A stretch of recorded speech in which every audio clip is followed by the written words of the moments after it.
সালামু আলাইকুম। গুগল অ্যাডসের নতুন আরেকটা ভিডিওতে সবাইকে স্বাগতম। আজকের অ্যাড গ্রুপস নিয়ে আমরা কথা বলেছিলাম একটা ভিডিওতে। আমরা আজকে তার আরেকটা পার্ট নিয়ে কথা বলবো। কেন অ্যাড গ্রুপসটা বোঝা অনেক বেশি জরুরি গুগল অ্যাডসের ক্ষেত্রে। তো চলেন আমরা মেইন টপিকে কথা বলি। দেখেন এটা একটা ক্যাম্পেইন। ক্যাম্পেইনের ভিতরে যদি আমরা এই অ্যাডস গ্রুপে ক্লিক করি, দেখেন এখানে এই ক্যাম্পেইনের আন্ডারে কতগুলো অ্যাড গ্রুপস আছে।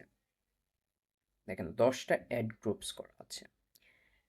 আপনি অনেক ক্যাম্পেইন, যখন আপনার ক্লায়েন্ট আপনাকে ক্যাম্পেইনের অ্যাক্সেসটা দিবে, তখন আপনি দেখবেন তারা অনেকগুলা অ্যাড গ্রুপ করে। আসলে এই অ্যাড গ্রুপস বেশি কেন করা হয় বা অ্যাড গ্রুপগুলা ভাগ করে কেন করা হয়, এটা অনেকজনই জানে না। করে, বাট এটার রিয়েল রিজনটা কি সেটা জানে না। আমরা আজকে সেটা নিয়ে আলোচনা করব। তো এখানে আমরা একটা ট্রান্সলেটর ওপেন করি। দেখেন, মনে করেন আপনার একটা ক্লায়েন্ট ইউএসএ থেকে আপনার কাছে আসছে গুগল অ্যাডস রান করবে। তার সার্ভিসটা হচ্ছে সেলুন। সে সেলুনের সার্ভিস প্রোভাইড করে। এখন সে আপনাকে বলেছে আমার সেলুনের সার্ভিস আছে, আমার 3টা শাখা, ইউএসএ 3টা জায়গাতে আমার 3টা শাখা আছে।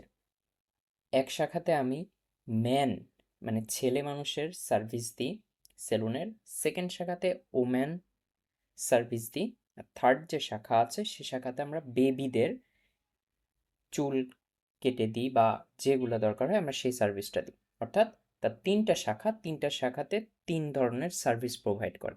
একটাতে ম্যান, একটাতে ওম্যান, আর একটাতে বেবি। আমরা যদি লিখে ফেলি ম্যান, সেকেন্ড শাখাতে উনি দেন হচ্ছে ওম্যান, থার্ড শাখাতে উনি দেন হচ্ছে বেবি, বেবিদের। এখন সে আপনার কাছে আসছে, সে তার ওয়েবসাইট আপনাকে দিয়ে দিয়েছে। ওয়েবসাইটে দেখছেন যে সে একটা ওয়েবসাইটের ভিতরে 3টা সার্ভিস আলাদা আলাদা করা আছে, ম্যানদের জন্য, ওমেনদের জন্য, বেবিদের জন্য, কিন্তু তার ইউআরএলটা সেম। মানে একটা ইউআরএল এর আন্ডারে সে 3টে সার্ভিসকে প্রমোট করছে। ইভেন আপনাকেও প্রমোট করার জন্য বলেছে। এক্ষেত্রে আপনি কি করবেন? দেখেন, যখন আপনাকে 3টা সার্ভিস সে প্রোভাইড করতেছে, বিজনেসের ওয়েবসাইটটা একটা, তখন আপনাকে এই 3টা অ্যাড গ্রুপ বানাতে হবে। বুঝতে পেরেছেন?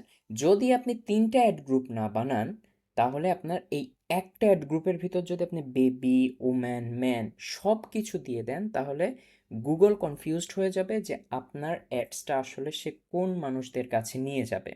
ম্যানদের কাছে নিয়ে যাবে, না ওমেনদের কাছে নিয়ে যাবে, না বেবি যারা কাজ করাইতে চায় তাদের কাছে নিয়ে যাবে। দেখেন, গুগল কনফিউজড হয়ে যাবে। যার জন্য অ্যাড গ্রুপ যখন আপনি বেশি করবেন, তখন আপনার স্পেসিফিকভাবে হয়ে যাবে। ম্যানদের জন্য যেখানে কিওয়ার্ড ইনপুট করবেন, ওমেনদের ক্ষেত্রে ওমেনদের ইনপুট করবেন। এতে আপনার কি হবে? সিপিসি, আপনার সিপিসি বেড়ে যাবে। আপনার কোয়ালিটি স্কোর ভালো হবে না যখন আপনি একটা অ্যাড গ্রুপের মধ্যে সবগুলা কিওয়ার্ড ইনপুট করবেন।